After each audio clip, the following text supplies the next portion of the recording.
All right, let's get it. Ladies and gentlemen, welcome to the bullpen.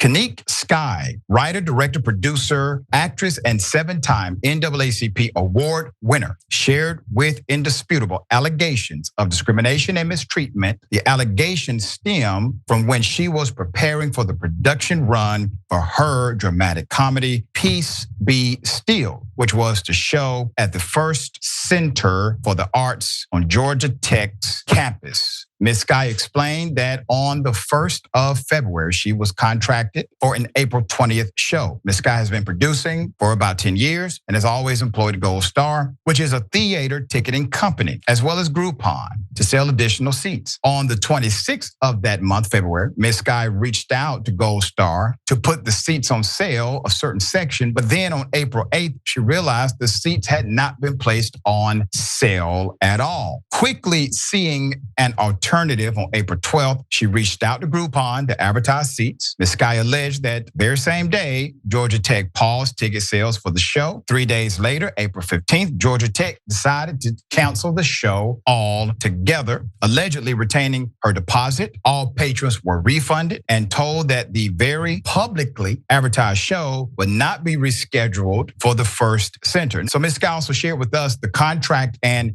tickets policy. I want to make sure we highlight that because to me it's germane to the entire story. Under Exhibit C, the ticketing requirements and fees states, quote, all ticketing must be processed through Fair Center box office. There are no exceptions to this policy. If any ticket sites are found to be selling tickets to the event not through the center ticketing system, client will be subject to a $500 fee. This policy applies to Gold Star, Groupon, and all other discount ticket outlets if not submitted and approved in advance. Georgia Tech confirmed to us that Ms. Sky was never fined for having used Groupon. And again, Ms. Sky states she was approved at least to use Gold Star. All right. Nuances galore here. We actually have on the show Kinnik Sky, writer, director, producer, actress, 7-time NAACP award winner, Image Award winner. Thank you so much, Ms. Sky, for being on the program. How are you? I am well considering, but I'm very appreciative that you're giving me the opportunity to call Georgia Tech to the carpet on this one. You know, this was an interesting dynamic because typically this doesn't happen. I knew of your show. Your show was marketed. People were going, bought tickets. This is a big night, right? And then they get this email, right? You don't know that people are getting this email. The email goes out arbitrarily. And you're like, wait a minute, I read the provision in the contract. Contract says if I do this, then you do that. I'm willing to pay the fee because I need people to know about the event. So tell us in your own words what that experience was like before that day happened. Prior to the show getting canceled, I mean, this was big for me. This was a big venue in Atlanta, Georgia, a respected facility. I was very excited about being able to present my work there. I really, through everything that I could, all my personal finances were involved, but I went heavy with the marketing, heavy with the casting, getting casting that were, of the caliber of this event. Up until this point, had nothing but great a great rapport with Georgia Tech, although it was through email, there were no hiccups. So, when I realized that Gold Star had not actually put my tickets on sale, it was about a week and a half before the show, and that was kind of a big deal. All the mezzanine seats, I'd allocated for them. And so I later learned it was because Gold Star was bought out. So I got kind of caught up in that transition. But at that time, as a producer, you have to pivot. You just have to make calculated decisions. I went back, intentionally read my contract to see what the language said concerning that particular offense. It's at a $500 fine. As a producer, I said I'd rather take a $500 fine than to risk all of these seats being empty and not sold. Reached out to Groupon. It never actually went live.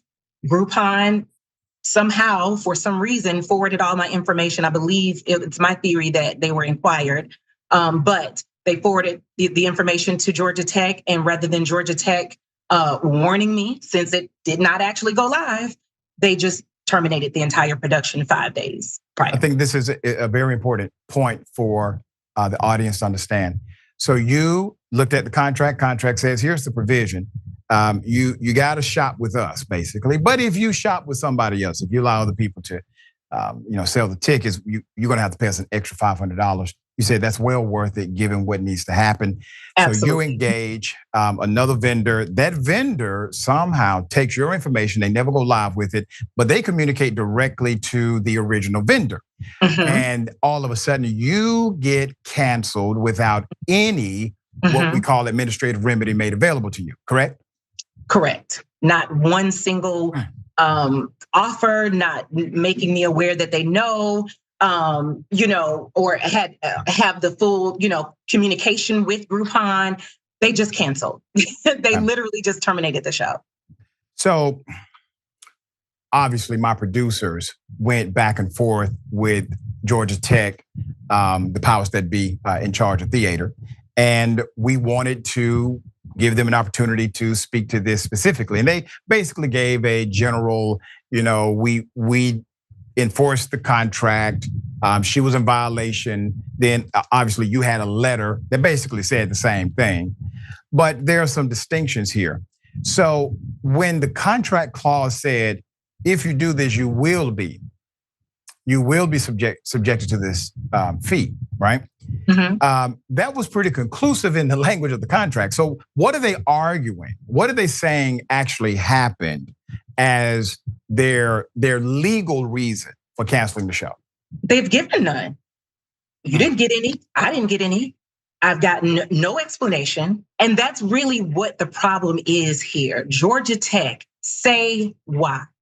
Say why in this predominantly Black community, this accomplished producer who's had nothing but a great rapport with your team is obviously putting forth 1,000% effort in producing a phenomenal show that's worthy of this facility. And that's how I was approaching it.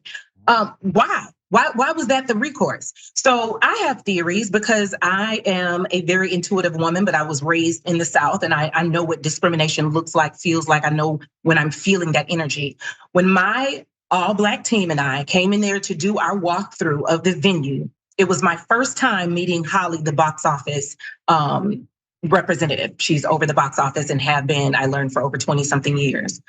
The pure disgust and disdain that she had in dealing with me, talking to me, everything was a problem. It was just unbelievable. And I just continued to be who I am, poised and professional, and just handle her objections or anything as they came. When I walked away, I didn't intend on speaking on it anymore because I didn't want to dwell in negativity. I have a team to lead and we had a show opening in 2 weeks. So I couldn't deal with small, negativity that I was receiving. That's how I perceived it at the time. But my team came to me and said, what was that? Like, what happened? I said, I don't know. I said, but my concern is that she is going to treat my guest poorly. That was the thing I was afraid of. So in my mind, I'm thinking that that's the worst that could happen. She could be a horrible representation of my predominantly Black audiences coming in here. And so I immediately game planned that. I assigned my production manager to stand directly with her to make sure that the communication that was happening with my audience would be professional and gracious.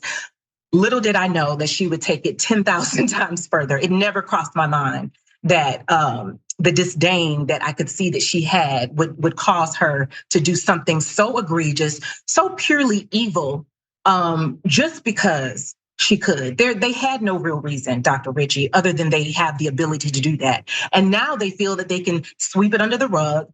Although they're being questioned and they're being called to the pod, they are giving everybody some bland general answers. They're responding with what I did to try to recover, which has nothing to do with what they did. That's right, with their nothing to do with it. And I saw that. So they basically put at the end of their statement, we're glad that she found a fitting venue and was able to still do the show, almost to suggest that there's no foul here. Nothing was lost. I find that condescending. Yeah.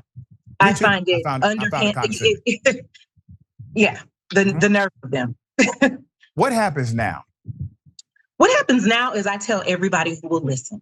Okay. Because I, as a African American in the world that we exist, anytime change has happened, it's because there has been someone willing to stand up. I realize that I am going to hear, from the racist trolls, I'm going to hear. I have turned a blind ear to this, and I feel like I owe it to other producers, other people, other Black people that this may have happened to, that we will now only hear about because I'm speaking out. I know that my relationships and the caliber of the work and what I've accomplished has opened the door up for me to speak to people such as yourself. So I have a voice. So I have to let this be known so that Georgia Tech understands you cannot just do this and then hide your hand or give some blanketed PR statement after the trauma, the thousands and thousands of dollars of financial loss that I'm experiencing right now, the humiliation. You can't just say, we're glad she found another venue and move on. No, I'm going to make them, they're going to feel it. Now, whether they or not they ever choose to address their accountability, I'm going to talk as long as people will listen. And once again, for the record, we reached out to Georgia Tech, the theater executives did respond with a response. I read that during my initial coverage. We invite a representative to come to the bullpen if they would like to provide their side. Ms. Scott, thank you. We appreciate it. Thank you. Thank you so much for giving this a voice. I appreciate it.